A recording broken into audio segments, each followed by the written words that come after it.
Estamos hablando de millones de dólares. Es que son millones de dólares. O sea, entre marido y mujer nadie se mete, pero qué fuerte, Tania Charro. Mira, me leí la demanda que interpuso Daddy Yankee a su esposa y entre otras cosas, él le dice que ella intentó saquear la compañía, es decir, extraer todo el dinero que tenía esta compañía sin autorización de Daddy Yankee.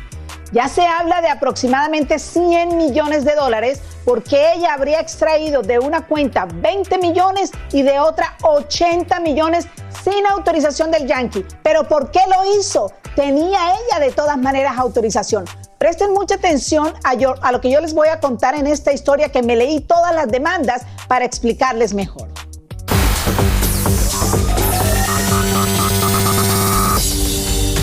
Una seria y delicada demanda está interponiendo Daddy Yankee a su aún esposa Miredis por supuestamente haberse apropiado de fondos y dinero de la compañía del cantante sin la autorización del mismo.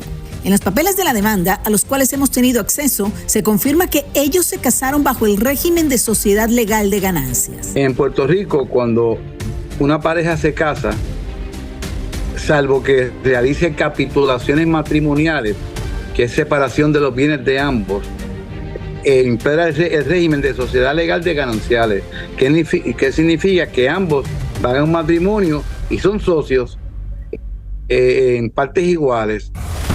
Dice la demanda que Yankee depositó su confianza en su esposa Miredis González Castellanos para que manejara los asuntos internos de la entidad Los Cangris, que es la que maneja todos los asuntos del cantante, desde su nombre, música y todo lo demás. Dice que a la señora Miredis, como la llama, se le ha pagado por el trabajo compensado. La demanda también incluye a la hermana de Miredis porque ella la reclutó para que trabajara como tesorera y secretaria de la empresa y también recibía una compensación, es decir, un sueldo. En la demanda se les acusa a ambas de no rendir cuentas precisas de sus gestiones, de tomar decisiones financieras poco responsables y de haber hecho un manejo negligente de la contabilidad. Uno de los puntos más importantes que se toca en la demanda es la venta del catálogo de Daddy Yankee, que aparentemente fue realizada por su esposa, y dice que el precio en el que se vendió fue irrazonable, que a él no le mostraron documentos del contrato y al día de hoy desconoce el alcance real de la transacción.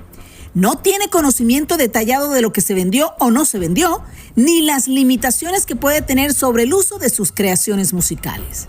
Según la moción, Daddy Yankee le advirtió a su aún esposa y a la hermana que cualquier decisión financiera o de negocios relacionados a la compañía Los Cangris, Daddy Yankee o cualquiera de sus empresas tenía que ser consultado y autorizado previamente con él. Pero al parecer no fue así.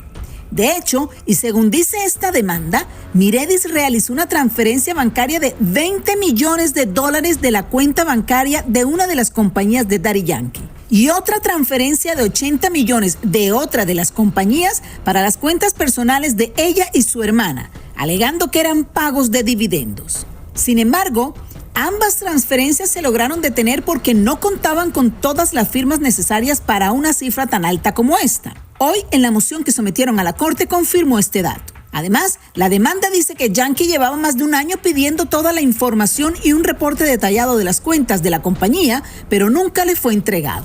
De hecho, en la demanda se mencionan los emails que envió el cantante a su esposa y ella le respondió diciendo que él no tenía ningún propósito legítimo para solicitar esa información. Aparentemente, cuando ellos se casaron, no hicieron capitulaciones. Yo creo que cuando se casaron, Daddy Yankee no tenía una fortuna como la que tiene ahora, no había nada que proteger. Esto muchas veces lo hacen personas millonarias que se casan y no quieren mezclar los bienes, pero este no es el caso. Una vez se divorcian, dividen los bienes gananciales en partes iguales. Esto es una cuestión matemática. Lo más complicado del asunto es que supuestamente Yankee no tiene acceso, injerencia e información respecto a todo lo que generó y continúa generando con su música y su trabajo. Además, la demanda cuenta que la una esposa de Daddy Yankee habría condicionado al cantante a entregarle la información corporativa solicitada a cambio de que autorizara liquidar los millones de las cuentas en partes iguales, a lo que el cantante se opuso en varias reuniones de mediación que tuvieron. También se ha conocido que Miredis supuestamente quiere más del 50% de lo que corresponde en la sociedad, diciendo que además de esposa, fue quien manejó toda la carrera de Yankee. El Big Boss espera ahora que la corte ordene que le entreguen el control de los Cangris para que éste pueda libremente usar su nombre en conjunto con su imagen. Hasta este momento se dice que Miredis no ha sido notificada personalmente de esta demanda. Lo que me dicen los expertos en Puerto Rico es, ella tenía todo el derecho de sacar el dinero porque estaba autorizada. Hasta el momento en que ellos empezaron el divorcio es que Daddy Yankee le dijo, no hagas ninguna transacción hasta que no tengas mi autorización, pero desde antes, toda la vida, ella tuvo su autorización. Nosotros, por supuesto, entramos en comunicación con ella. Ella nos dice que jamás se sentaría a hablar públicamente de Raymond, es decir, de Daddy Yankee. Dice, mi lealtad va más allá de cualquier controversia. Daddy Yankee estuvo muy activo el fin de semana, estuvo repartiendo regalos de su fundación, estuvo en República Dominicana y en Puerto Rico también asistió a un evento de béisbol. Así que yo sé que definitivamente este caso va a dar muchísimo de qué hablar. Como cualquier divorcio, cuando hay dinero por el medio, no termina bien. Eso es muy difícil. Por lo menos este caso me tiene el corazoncito así, porque me parecía una pareja tan sólida, tan fuerte, que ambos, por lo que tengo entendido, habían trabajado uno con el otro, Raúl, para lograr lo que tienen en el día de hoy, y que todo eso, cuando por fin llegue el momento que puedan disfrutarlo, miren lo que pasa. Y que esté pasando públicamente, que tengamos que estar dudando de uno y del otro. Estamos hablando de millones de dólares. Es que son millones de dólares. O sea, Gracias, Tania. entre marido y mujer nadie se mete, pero qué fuerte, Tania Charry.